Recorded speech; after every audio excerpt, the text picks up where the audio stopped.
ये देखो, ये बबूल का वो है वृक्ष। और ये तो नहीं कह सकते कि ये विलुप्त होते जा रहे हैं या हो गए, लेकिन इतना अवश्य कहेंगे कि उपेक्षित हो गए लगभग।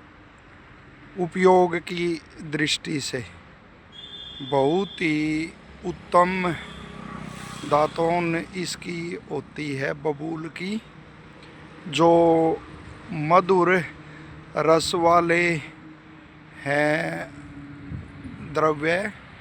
तो उनमें महुआ की श्रेष्ठ बताई है ऋषियों ने, और कटु में करंज की, तिक्त में नीम की, और कषाय में बबूल की दातून श्रेष्ठ होती है।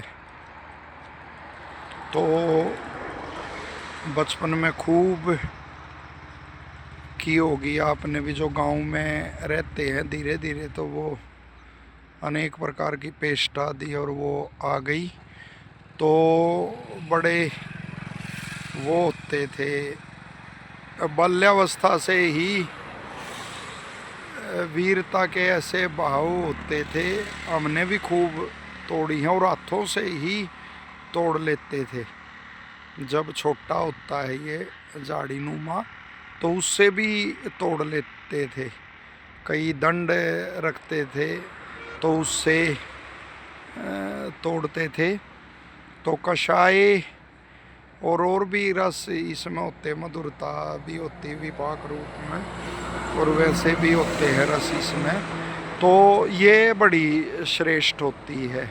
और साथ ही इसका जैसे गोंद भी प्रयोग में आता है, और अरिष्ट भी इसका बनता है, और फली का भी प्रयोग होता है शुक्र शोधन के रूप में, और बल्ले प्रभाव भी वह डालती है। तो इस रूप में इसका प्रयोग होता है। बहुत ही उपयोगी वो है वृक्ष है बबूल का।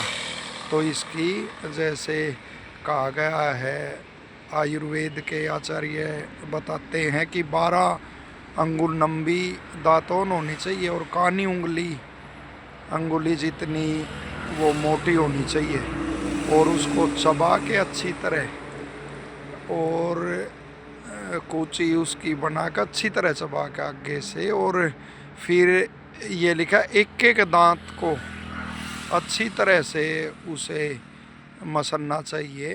तो आगे पीछे से दांतों को अच्छी तरह से उन्हें मसलना चाहिए, तो उससे बड़ा। और फिर उसको ही फाड़ के ऐसे जीवा साफ कर सकते हैं, कुल्ला आदि करना। तो ये बड़ा उपयोगी वृक्ष है। सबसे अच्छी दातून इसकी ही लगती है हमें। बाद में कीड़े आदि दांतों पे लगने लगे लोगों के, फिर नीम का भी प्रयोग करने लगे, लेकिन मुख्य रूप से पहले बबूल की दातून का ही प्रयोग होता था। तो इसे उपेक्षित मत करो, इस वृक्ष को, इसकी दातून का प्रयोग आप करो अवश्य। धन्यवाद।